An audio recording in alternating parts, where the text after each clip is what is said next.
there are some closed panels after that also, but official Raisina public program, this the one which follows is the last one. So I thought this is a good time to say goodbye, to say thank you to a lot of the guests who've come here from very, very far away.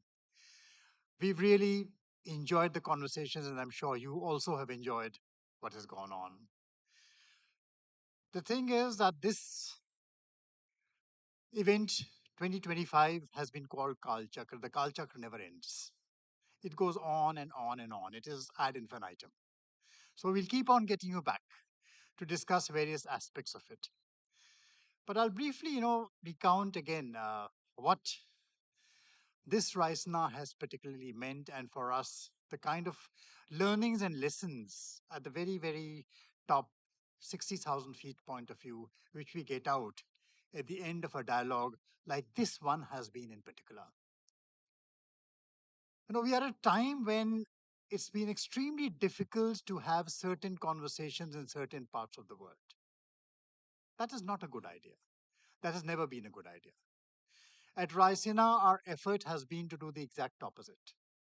No matter what the difference is, you never close the possibility of talking about them, of having those difficult conversations.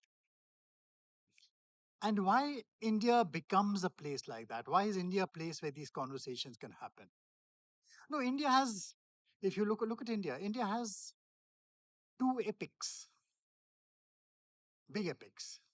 One is the Ramayana, which is politically very at its high point, and everyone talks about the Ramayana. There's a second epic, the Mahabharata, which no one really talks about so much.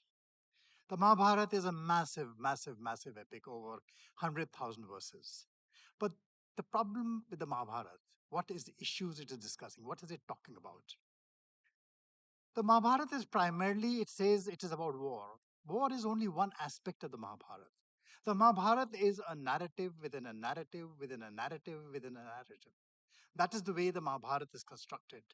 It is about a multiplicity of narratives which are connecting the past, the present, and leading up into the future.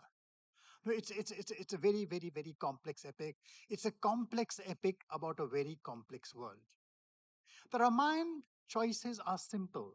It belonged to an earlier, simpler age, where the choices between right and wrong were not so, were actually quite stark.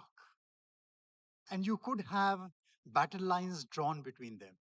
The Mahabharata takes into a very different world, a world of ambiguity, a world where moral choices are not very clear, where you do not know what is right or wrong.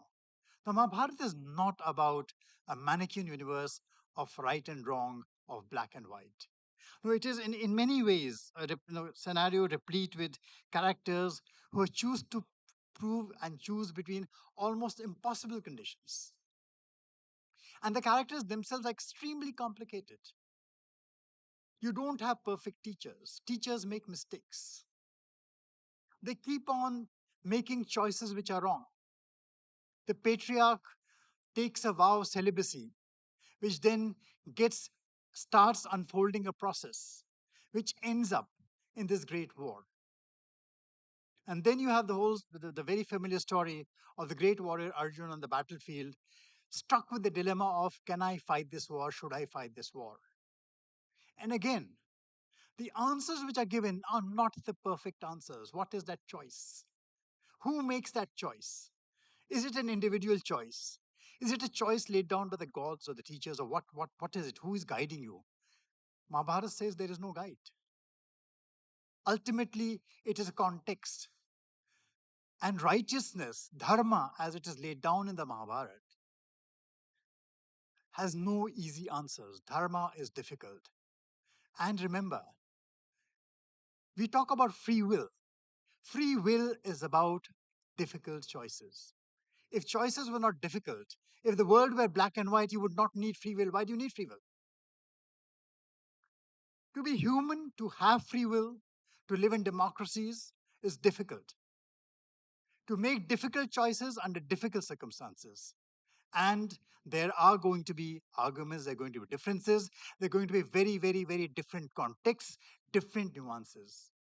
Yes, the world is not black and white. It is full of colors. There are lots of nuances. It is not even gray. It is not even shades of gray. So it's a complex world which we're handling and we're looking at. And within this Raisina, the whole concept of this particular Kal Chakra, which we have put up before you, was primarily about that fundamental issue of the difficulty of making ethical, moral choices in a world where you do not really know which is the right ethical choice. So how do you decide? Now, how do you decide is you can decide by war, but Mahabharata will tell you that the war comes at a huge cost. And a peace which you get at the end of a war is a fragile peace. It will always be a fragile peace. And that peace is tinged with sorrow, it is tinged with immense sadness about what has preceded it and what it has destroyed. And recreating after that is even more difficult. So let the battles, the Kurukshetra, the battlefield be here at these tables to have those difficult conversations, raise those choices before people, get those answers, which are not going to be easy answers. In a complex world, things do not operate in a linear fashion, they are complicated. And in the ultimate analysis, the best answer will never be the perfect answer. It will not satisfy everybody. And even if it satisfies everybody today, future generations may suffer. So, who are we making choices for? The larger question arises when you start looking at the problems of 21st century. Decisions today also impact the future. Which are the most important decisions? What is the present pain which you may have to go through to make gains for the future and survive? Which are the real big battles we need to fight? Are these the battles on climate change? Are these the battles on ecology? Are these the battles on differences between individual political leaders which arise from time to time? What are the battles that we're really fighting? Which are the important battles? And these are choices which each of us make, which countries make, which families make. So, this complex, intertwined world which we have, the interconnections between us, which get us all together. And that is what the Mahabharata is about. It's a very complex tale of family connections, not just family connections. So it's a tale of connections across societies, across different values. It's a complicated, like just like the value chains which are running around in the world today, snaking around in the world today, where you do not really know where one country's interest ends and the other one's begins. How do you break them up? How do you split them up? And you find as you start doing it, it is impossible. You can't do it because every time you try to do it, find you discover out of something that you're hurting yourself. So in this dilemmas, in these choices, how do we get that clear vision to first of all decide who are we deciding for, what are we deciding, and the only answers which will come out is through these conversations, not through the battles and wars which we fight. So let the battles be in the Kurukshetra of ideas. And this is the Kurukshetra of ideas which we've created, which you call Kal Chakra. And I hope you keep coming back time and time again to the Rajasthan dialogues to participate in this, to this fascinating world of free will, choice, and deciding. Deciding what is righteousness, which is extremely difficult to find out because dharma does not define righteousness. Thank you.